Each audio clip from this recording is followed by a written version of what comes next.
Today, I'm going to show you how to cleanse your liver within 3 days. I've done every single cleanse that has ever been invented. And I'm going to tell you many cleanses that I've done, I've gotten sick. I start the cleanse and then I'm in bed for 2 weeks. This particular liver cleanse that I'm going to talk about is very different than my usual cleanses that I talk about in a lot of other videos, where I'm talking about drinking apple cider vinegar, lemon drinks, ginger, but they're not going to even produce close in results of what I'm going to show you today. The question is, how does your liver actually clean the body? What are the things that are the most powerful so we can speed this process up? We have the detoxification of the poisons and chemicals, whether it's medication, the chemicals in your food, alcohol, etc. And then you have also the cleaning of all the dead cells, the waste, the pathogens that are in your body. If you've ever taken biology, this is a cell, and inside the cell, you have these different things. And this little thing right here is the garbage disposal of the cell. That's called a lysosome, okay? A lysosome is the little incinerator, the garbage disposal that burns up the waste and cleans up the dead cell, and it actually helps recycle dead cells and pathogens like microbes and viruses and bacteria and fungus, and turns all that into new cells. So that whole process is called autophagy. So the body is actually eating some of its own tissue, and it's recycling this waste into new cells. So let's go through the 7 things that trigger autophagy, starting with maybe the weakest trigger to autophagy, and that would be certain phytonutrients. Has a mild effect of triggering this autophagy, this recycling effect. Then number 6, we get the ketogenic diet, cutting down your carbohydrates. Then number 5, we get into exercise, okay? Exercise will trigger autophagy. Then we get into sleep. Okay, when you sleep, you go through this process. Then we get into calorie restriction, okay? When you cut down your calories, that also helps this process to occur. And then number 2, we have water fasting. And water fasting is basically you're not eating anything except you're drinking water. But there's one additional thing that is 3 times more powerful than water fasting. And that is, are you sitting down? Dry fasting. No food and no water. Dry fasting, hands down, is probably one of the most powerful things you can do to stimulate autophagy and truly cleanse the cells. And I'm not talking about doing dry fasting for 12 days, okay? That's for a different video. I'm talking about doing dry fasting for only a day. So in other words, you start dry fasting, sunrise, and then you stop at sunset.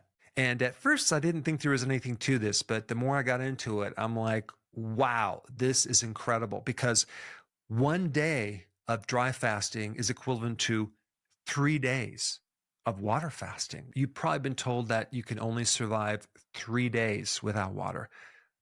I'm not going to get into that in this video, but that's a complete myth. That's absolutely not true. And that's just because when you stop drinking water, what happens is your fat cells, as they're burned, start releasing a lot of water. But my whole point on this is we're only talking about 12 hours of not drinking water, okay? So you're going to be fine. You're going to greatly enhance your immune system. Another benefit is your kidneys and your liver finally have a chance to rest. Sometimes we have this idea that we have to drink all this water to flush the toxins out, right? Guess what you're doing all day long when you're drinking a lot of water? You're peeing, okay? So you're causing your kidneys to work really hard to get rid of this extra water. Another cool benefit is mental clarity. You're going to grow new brain cells when you do this. And another big benefit is your inflammation is going to come down. And what's also cool about this is you're going to go to sleep and you're going to get more hours of dry fasting as well. This second part involves getting rid of toxins, poisons, chemicals. And this happens in the liver, it happens in the kidney, it happens in different parts of the body as well. You have these enzymes that go through this series of steps that take the poisons and then They break them down to the point where they're harmless. And so this program is kind of like what's called OMAD, which is 1 meal a day. What are you going to eat that one meal of the day? And by the way, you'll eat that when the sun sets. You're just going to eat two things, some type of cruciferous vegetable, and you're going to eat meat. Well, what is a cruciferous vegetable? Broccoli, Brussels sprouts, cauliflower, arugula. Now, you can do broccoli sprouts, and that's going to be like 20 to 50 times stronger than adult broccoli. And you can have that in a salad. That would be considered a great thing. You can do kale or even blend kale, and you drink that as a shake. Then you get something called bok choy. And then the other thing that I consume a lot is cabbage, different forms. Raw sauerkraut is really awesome because it's fermented. So then we get to the meat part. Now, meat is loaded with certain amino acids, which are the building blocks of protein. Some of these amino acids work in different ways. Like, for example, glutamine helps build up your glutathione, which is the most powerful antioxidant in the cells to help you get rid of free radicals and things that create rusting in the body. Meat also has iron, as well as the B vitamins, which also help you detox. And then if we add on top of that this dry fasting, you have a sure winner to help clean out not just your liver and your kidneys, but the entire body. And you're going to do this 3 days a month.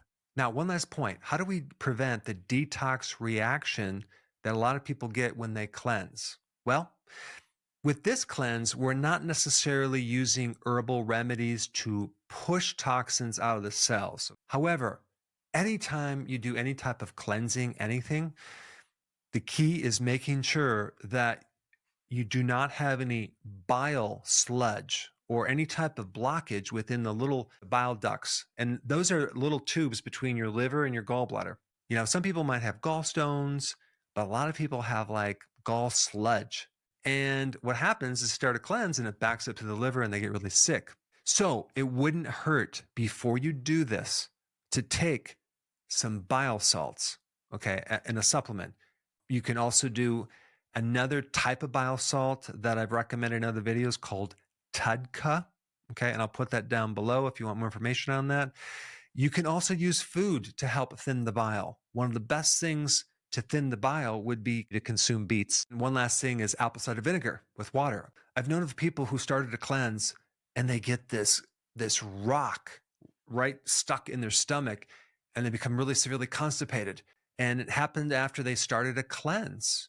And the quick remedy that I always give them is some bile salts and on an empty stomach, and that starts opening up this sludge and they get relief within hours. So don't forget that. Now, since we're talking about the liver and phase 1, phase 2 detoxification, there's a little bit more information about the liver that you really need to know about.